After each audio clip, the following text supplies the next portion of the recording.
here. Yeah. Well, I guess that's what the people want. I don't know. Which is fine. Yeah. So like, for those of you in your community, I've been in the industry for about 20 years.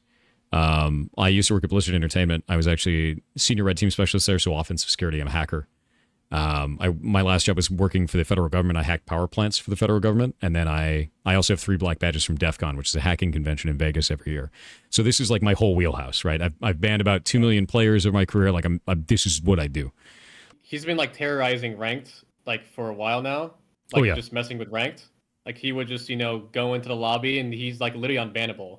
And he would do this like there was another thing because he was unbannable. He would do what is that? What is the word? Basically, he would be displayed as a console player, but he was on PC. He was like, I think he was using like an emulator. I think that's what it was called. So Okay. he was like practically like unbannable, which is why he would just stream snipe me and just like kill me every single game and stuff like that. But like he was literally just like untouchable in game. Like he was nobody would able to ban him or anything like that because he was like an emulator. When we have a client to a server, right? So we've got a client and the client connects up to the server. It sends packets back and forth. So the client will send a packet, the server will send packets back. If the client sends up a packet that is malformed in some way and says, hey, I'm actually a console player now. If the server just accepts that without checking to see if it's true first, these types of things can be done. If you send a bunch of stuff up to the server and say, I'm actually 40 accounts now, spawning all these dudes, and the server just accepts it, then you get these types of problems. So it could be that he has a modified hack client that can do these types of things, and the server's just allowing for it, which is kind of bad testing. You get rid of that with fuzzing testing generally, where you check all the inputs and make sure that the client is a dummy, not able to run the server, if that makes sense. Not able to inform the server what to do. Just it's a dummy that displays things. Or he has direct server access, which is scarier, right? And we can't really tell the difference between those two things, but it's very clear he's instructing the server in some way with these types of exploits. And that's spooky. So that's one we can't really solve until we find out exactly how this is being done. Oh yeah, for sure. I don't know. Like you could probably name anything. He's probably done it. Like he can crash the server on his own will. He can. I don't even think he has to be in the game. Oh, maybe I think he actually has to be in the game to do that. So he has to be in the game. That's interesting.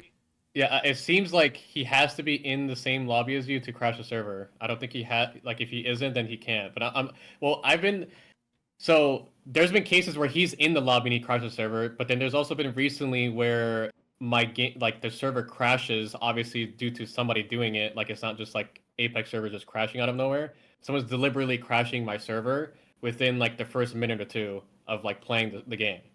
Do you know who's in the game when that happens? No, I have no idea. I don't know like if he's in my lobby because he's not like chasing me or anything. Like he's not trying to kill me. He's just like deliberately like trying to just crash my game before I even get to play. Right? Yeah. So I have no idea if he's actually in the lobby or not.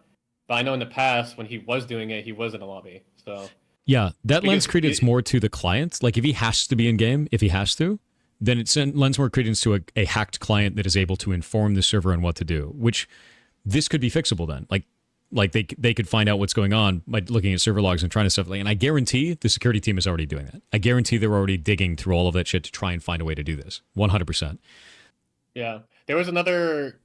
I don't know if I should say this, but like there was another time. So don't put yourself in any bad position if you're not allowed to talk about something. Yeah, it should be fine. I think it's like pretty worth it to like speak about it because this is probably gonna help you.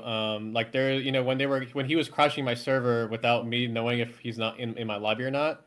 I had performance display on, which is like an option in the game where it displays your like FPS, your packet loss, your ping, and stuff like that. Yeah. But it also, I don't know if it displays the server ID or something like it displays something that's related to the server. And as soon as I like turn it off, he was not able to do that anymore. Because I guess he didn't obtain information off that performance display to like crash the server. Or unless EA or something, they like patched something, right? In the back end while that was going on and stopped it because it stopped happening after I turned that off. So the server is just, I know that look. This chat saw me get all excited about it. He's getting the server ID through your client that way if it's actually displaying that server ID, which is allowing him to target the actual server. There's likely going to be a command somewhere that is a packet that is being sent up to the server that's allowing him to do these modifications. with that in mind, when he jumps into the game, his client gives him the server ID. So he's targeting your server instance based on that ID that's inside of your menu, the one that you disabled. Yeah. That makes absolute sense. That's 100% it. So for him to be able to do things, he has to pull some information, either from a streamer that is displaying that information for the particular lobby that they're in, or with his own character that is in that lobby as well. That makes sense. Yeah, this lends more and more to him not having direct access to the server. It seems incredibly unlikely that he has direct access to the server now. It seems way more likely that it's a client that is telling the server what to do, because he needs that information. There's a little bit of fog of war where he has to do a little bit of footwork to find the target correctly. Yeah. If they can figure out what command is being sent, where it is including that, they can kill this. If that is the only way of getting through for it. It is, you'll find very often that many issues like this start with a single seed vulnerability, like one thing that is wrong, right? And they just find newer and weirder ways to use that vulnerability to gain extra powers, slowly gaining a foothold with this. So with him having that one thing, we have a common goal here, which is get the server ID before I can do exploits. And if he can get the server ID and then do exploitation after that, that's a really interesting failure in terms of what happens if you obfuscate that from the client. What happens if you stop showing that to the player? What happens if the client is unable to pull the server ID because it's stored fully server-side? If they do that, and that dude's entire cheat suite is based on him getting the server ID, he loses. It's always about finding a novel way of shutting down the attacker. That seems like a good route. That seems like a possible route. But anyway, yeah, no, this is really useful information, actually. So I think for me, the biggest thing that I got out of this, man, the server ID thing. That is so important. That is so important, and I'm sure that they know. I'm sure that the security team knows. But for the general community, this makes more sense. If he can use if he can find out the server ID that you're on, and he can only execute attacks if he knows your server ID, then that makes more sense that it's just a modified client and the server listening to it. It is much less likely that he has access to the server. I don't know if you're busy, but someone actually brought up a good point. So majority of the competitors, they're all forced, if you're streaming, to stream on a 10-minute delay, right?